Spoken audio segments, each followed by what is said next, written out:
উত্তর গাজায় একদিনে ধ্বংস ইসরায়েলের ৭ ট্যাঙ্ক, নিহত বহু সেনা।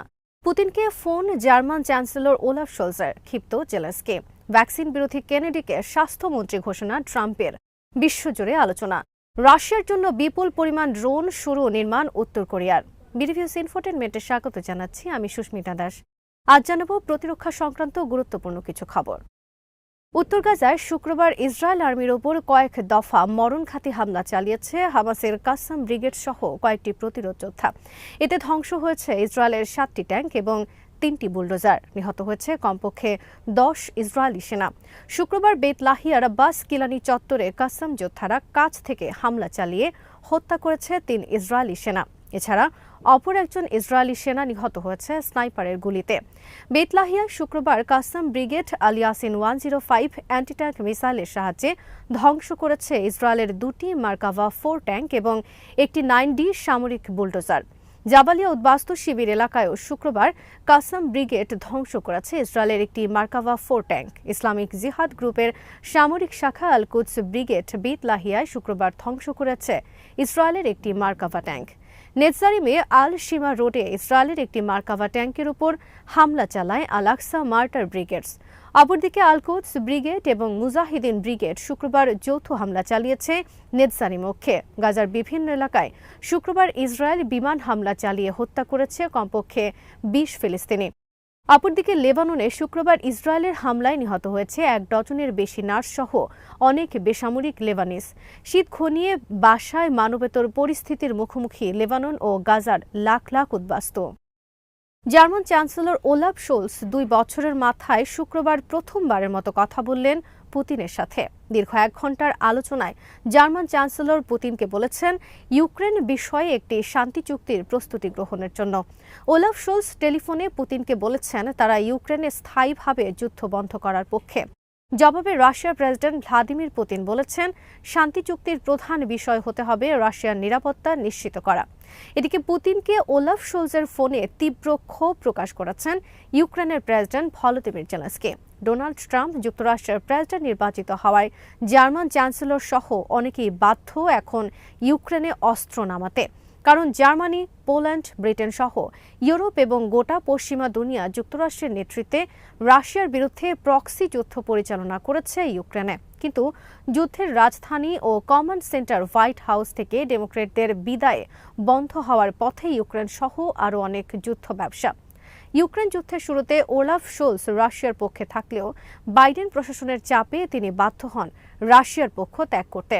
এরপর জার্মানি কেবল রাশিয়ার পক্ষ ত্যাগ নয়, বরং ইউক্রেন যুদ্ধে যুক্তরাষ্ট্রের অন্যতম অনুগত দেশে পরিণত হয়।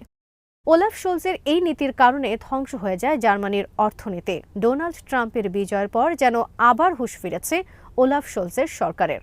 ওলাফ শোলজকে শুক্রবার পুতিন বলেছেন রাশিয়ার নিরাপত্তা নিশ্চিত করা ছাড়া তিনি ইউক্রেনের সাথে কোনো শান্তি চুক্তি করবেন না। পুতিনের মতে রাশিয়ার নিরাপত্তা নিশ্চিত করা মানে ইউক্রেন ন্যাটো এবং ইউরোপিয়ান ইউনিয়নের সদস্য হতে পারবে না। ফলে পশ্চিমাদের এই শর্ত মেনেই ইউক্রেন শান্তি চুক্তি করতে হবে। যুক্তরাষ্ট্রের সিএনএনের খবরে বলা হয়েছে জার্মানি আবার রাশিয়ার সাথে স্থাপন করতে পারে ইউক্রেন যুদ্ধের পূর্বের অর্থনৈতিক সম্পর্ক। ইউক্রেন যুদ্ধের আগে জার্মানি তাদের প্রয়োজনীয় ৬০% জ্বালানি পণ্য আমদানি করত রাশিয়ার কাছ থেকে, কিন্তু যুদ্ধ শুরুর পর জার্মানি সম্পূর্ণ বন্ধ করে দেয় রাশিয়া থেকে জ্বালানি আমদানি। জার্মান চ্যান্সেলর শুক্রবার রাশিয়ার প্রেসিডেন্ট ভ্লাদিমির পুতিনকে টেলিফোন করায় তীব্র ক্ষোভ প্রকাশ করেছেন ইউক্রেনের প্রেসিডেন্ট ভলোদিমির জেলেনস্কি।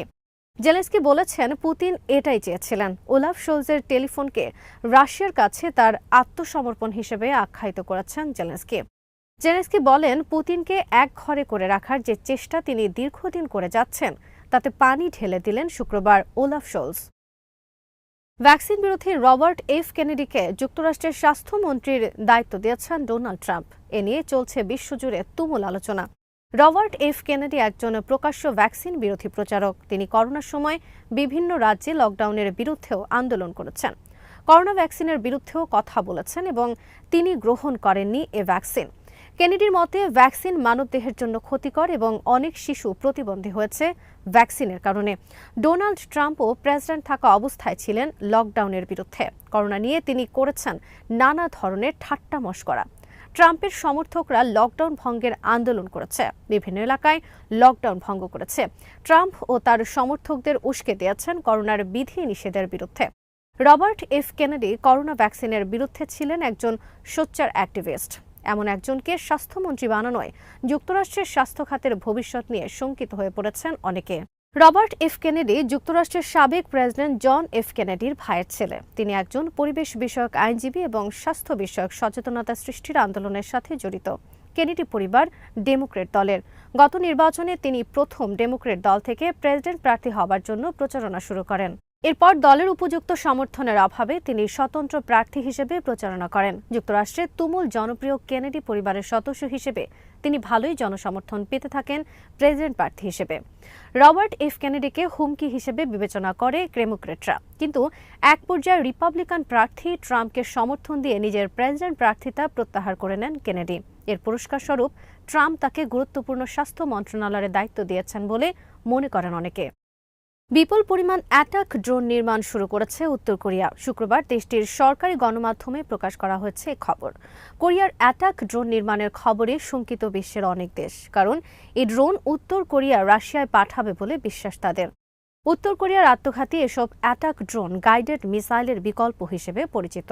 ভূমিতে এবং সাগরে লক্ষ্যবস্তুতে বিধ্বংসী আক্রমণ চালাতে পারে এসব ড্রোন, কারণ ইতোমধ্যে রাশিয়া উত্তর কোরিয়ার এসব ড্রোন ইউক্রেনের বিরুদ্ধে ব্যবহার করেছে এবং যুদ্ধক্ষেত্রে ইউক্রেনের জন্য বিপর্যয় ডেকে এনেছে এসব ড্রোন। রাশিয়ার সাথে রয়েছে উত্তর কোরিয়ার প্রতিরক্ষা চুক্তি। এই চুক্তি অনুসারে এক দেশ অপর দেশকে অস্ত্র দিয়ে সহায়তা করবে যদি বাইরের দেশ কর্তৃক আক্রান্ত হয়ে থাকে। বৃহস্পতিবার এই চুক্তি নবায়ন করেছে উত্তর কোরিয়ার নেতা কিম জং উন। ইউক্রেন রাশিয়ার কুরস্ক দখল করেছে। এর ফলে রাশিয়া বাইরের দেশের আগ্রাসনের শিকার বর্তমানে। উত্তর কোরিয়া এখন প্রতিরক্ষা চুক্তি অনুযায়ী রাশিয়াকে অস্ত্র পাঠিয়ে সহায়তা করবে। কেবল অস্ত্র নয়, উত্তর কোরিয়া সরাসরি সেনা পাঠিয়েছে রাশিয়া ইউক্রেনের বিরুদ্ধে। বিনিময়ে উত্তর কোরিয়া পাচ্ছে রাশিয়া থেকে উন্নত অস্ত্র, প্রযুক্তি এবং খাদ্য সহায়তা। ইউক্রেন যুদ্ধে চীন, ভারতের মতো ব্যাপকভাবে লাভবান হয়েছে উত্তর কোরিয়া। দেশটি তার পুরনো অনেক আর্টিলারি অস্ত্র রাশিয়ার কাছে বিক্রির ভালো একটি সুযোগ পেয়েছে। একই সাথে রাশিয়ায় সেনা পাঠিয়ে তারা লাভ করেছে পশ্চিমাদের বিরুদ্ধে যুদ্ধ অভিজ্ঞতা। এদিকে উত্তর কোরিয়ার এ সুযোগে শঙ্কিত তার শত্রু দক্ষিণ কোরিয়া সহ অনেক পশ্চিমা দেশ।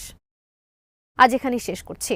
সমরাস্ত্র, প্রতিরক্ষা ও কূটনীতির নানা তথ্য জানতে চোখ রাখুন বিডিভিউজ ইনফোটেনমেন্টে। চ্যানেলটি ভালো লাগলে সাবস্ক্রাইব করুন, সংযুক্ত থাকুন আমাদের ফেসবুক পেজে।